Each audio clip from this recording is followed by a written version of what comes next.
Tally account करने के लिए ये मैंने एक फाइल बनाई है जिसे मैं यूट्यूब पे अपलोड कर रहा हूँ। ये बहुत ही अच्छा जो है कि इसमें कोर्स है टैली से, जबकि मैंने वो टैली से ही कोर्स किया है। तो ये टैली कोर्स है, इसमें लिखा है सबसे पहले कि टैली कोर्स अकाउंट होते हैं 3 प्रकार के। रियल अकाउंट और पर्सनल अकाउंट, नंबर 3 पे है नॉमिनल अकाउंट। पर्सनल अकाउंट व्यक्तिगत खाता, किसी भी कंपनी से हमारा बिजनेस, ठीक है, पर्सनल अकाउंट। दूसरा अकाउंट है रियल अकाउंट, जितनी भी कंपनी असेट्स है ये सब रियल अकाउंट है। तीसरा अकाउंट है नॉमिनल अकाउंट, इसमें आते हैं असेट्स कंपनी, आय, व्यवसाय, लाभ, हानि, सब इसमें आते हैं। आय, लाभ, हानि सब आते हैं नॉमिनल अकाउंट पे। उनके आते हैं असेट्स में। असेट्स होती हैं 2 प्रकार के, number 1 fixed assets, number 2 current assets. Fixed assets में हमारी हो गई है प्लांट, मशीनरी, बिल्डिंग और क्या बोलते हैं फर्नीचर, कंप्यूटर, टेबल। और करंट एसेट में होता है कैश, बैंक और डेबिटर्स। टैली अकाउंट करने के 2 नियम। नंबर 1, जब इनकम और जिम्मेदारी बढ़ेगी तो क्रेडिट होगा और घटेगी तो डेबिट होगा, ठीक। और नंबर 2 नियम है, संपत्ति और खर्चे अगर बढ़ेंगे तो डेबिट होगा और घटेंगे तो क्रेडिट होगा। चलते हैं आगे। अब आता है हमारा खर्चे यानी एक्सपेंसेज। ये होते हैं हमारे 2 प्रकार के, इनडायरेक्ट एक्सपेंसेज और डायरेक्ट एक्सपेंसेज। इनडायरेक्ट एक्सपेंस में हम चलते हैं। पहले ये होते हैं number 1 freight paid, salary paid, ठीक है, रेंट पेड, स्टेशनरी, इंश्योरेंस, क्या discount paid, interest paid, charity, donation, office expenses, newspaper. Direct expenses light, fuel oil, wages, कोयला।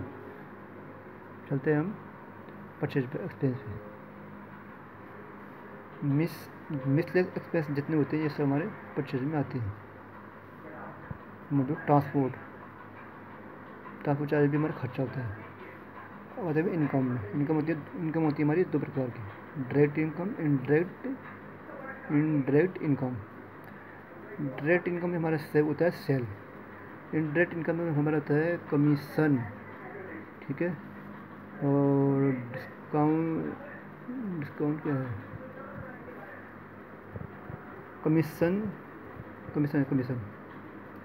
नंबर 1 इनडायरेक्ट इनकम में नंबर 1 हमारा है कमीशन और discount received, salary received, rent received और interest received. ये होते हैं हमारे 2 प्रकार के इनकम। सेल हमारी इनकम होती है, इसे बोलते हैं कमाई बोलते हैं। अब चलते हैं हम लायबिलिटीज में। लायबिलिटीज में नंबर 1 होती है ड्राइंग, कैश गुड। ये सब ये हमारे करंट असेट्स हैं। सारे क्या हमारे करंट असेट्स हैं। ये तो हमारे 5 होते हैं, 5 होते हैं हमारे, ये 5 प्रकार के हमारे होते हैं। Number 1 drawing, cash good use. Drawing होता है हमारा कैश गुड यूज। दो होता है हमारा कैपिटल। नंबर 3 पर आता है हमारा सेंडरी क्रेडिटर्स। नंबर 4 होता है अनसिक्योर्ड लोन। और नंबर 5 होता है हमारा ड्यूटी एंड टैक्स। इस सब हमारे करंट क्या होते हैं, करंट लायबिलिटीज सारे। आते हैं हम अकाउंटिंग लैंग्वेज में। अकाउंट लैंग्वेज जिसे हम बोलते हैं, इसमें होता है हमारे ATC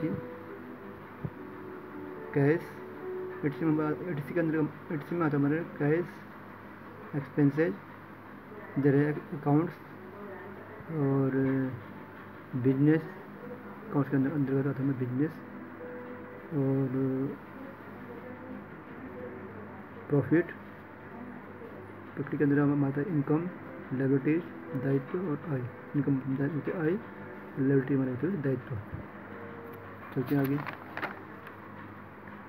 परचेज के अंदर हमारा क्या आता है, परचेज के अंदर आता है हमारा cash, bank, creditor, party, purchase return, CR, cash CR, purchase, loan, party, ये हमारे इसके अंदर परचेज के अंदर आते हैं। चलते हैं receive accounts, step by step है। Receipt of journal entry, daily journal entry में आता है हमारा डेली ट्रांजेक्शन,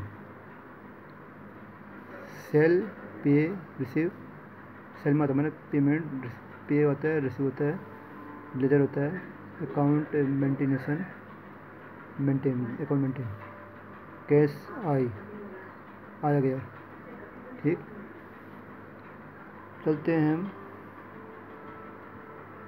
रिसीव अकाउंट में होते हमारे वो हमारे स्टेप बाय स्टेप है। नंबर 1 पे हमारा जनरल एंट्री हो गया और नंबर 2 पे हमारा ये cell, pay, receive, laser, accounts maintain है, कैश आय। और नंबर 3 पर ट्राई बैलेंस होता है जिसे हम बोलते हैं रिपोर्ट। और मतलब होता है हमारा प्रॉफिट